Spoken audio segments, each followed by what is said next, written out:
It's time for Around the Ozarks Wake Up Weather, sponsored by Scooters Coffee. Here's your host, meteorologist Abby Dyer.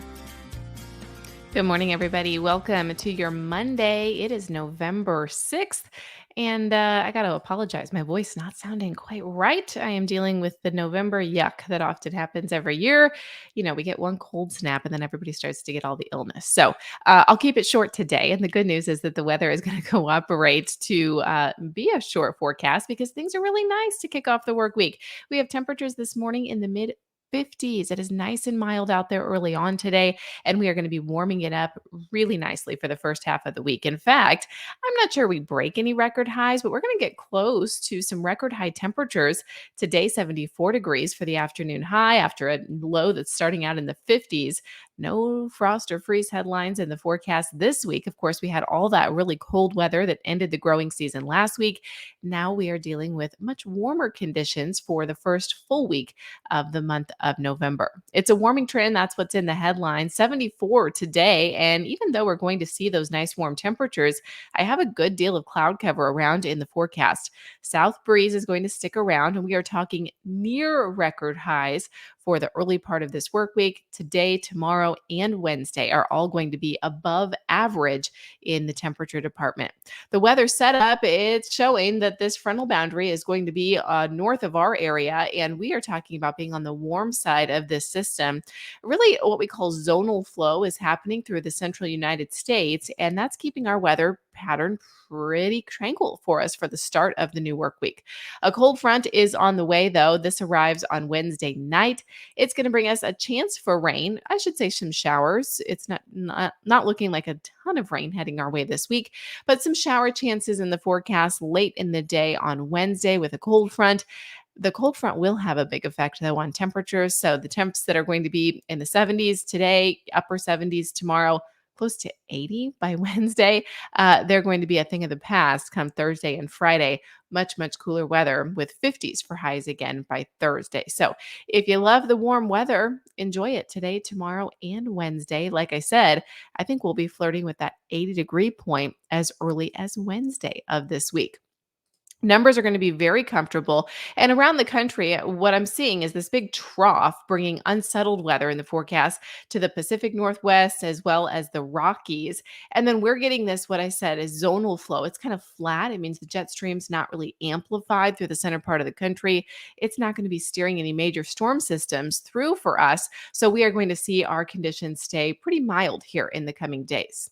All right, it is time for the Around the Ozarks Wake Up Weather Brain Twister question for the day. And before I give you a question, I want to give a big shout out to our winners from last week. It was Brandon, Brenda, Amy, Bethany, and Glenda.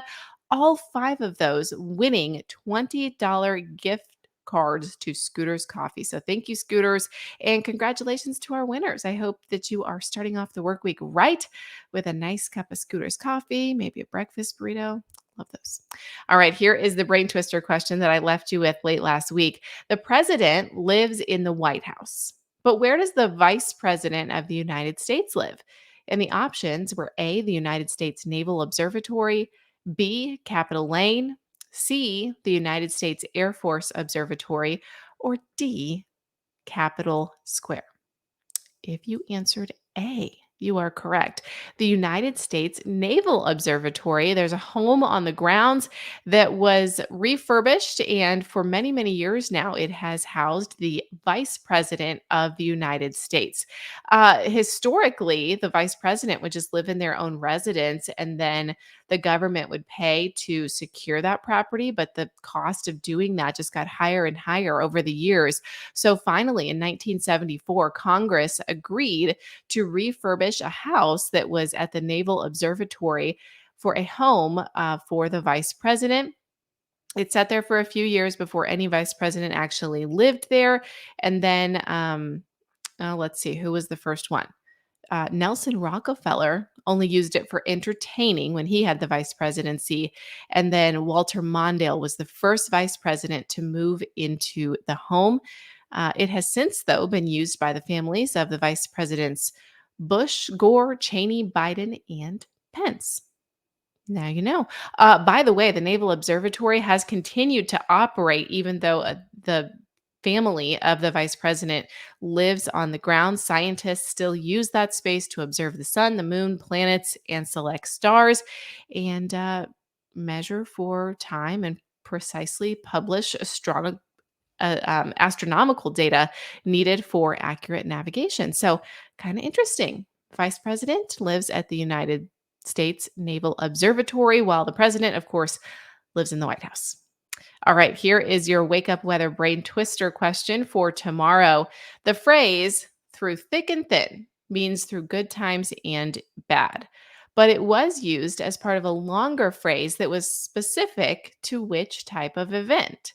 Do you think it used to be used as a phrase that was part of A, hunting, B, sailing, C, ice fishing, or D, storm watching?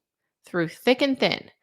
Let me know what you think. You can submit your guess over at aroundtheozarks.com. Again, all correct winners will be entered into a drawing to get a $20 Scooters gift card. It is a great deal, and we're doing it 5 days every single week. So make sure you head on over to the website and submit that there.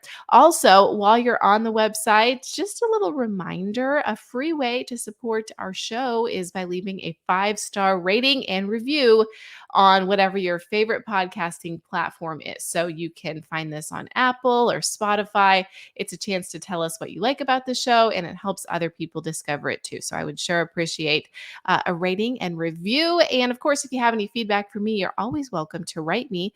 It's Abby at aroundtheozarks.com. I'm always happy to answer your weather questions, and let me know what you're thinking, or if you have any comments about the show, I'm happy to listen to those there as well. Thanks so much for listening this morning. I'll catch you again early tomorrow morning. Have a great day, everyone. Enjoy the cloud cover and high temperature of 74 degrees.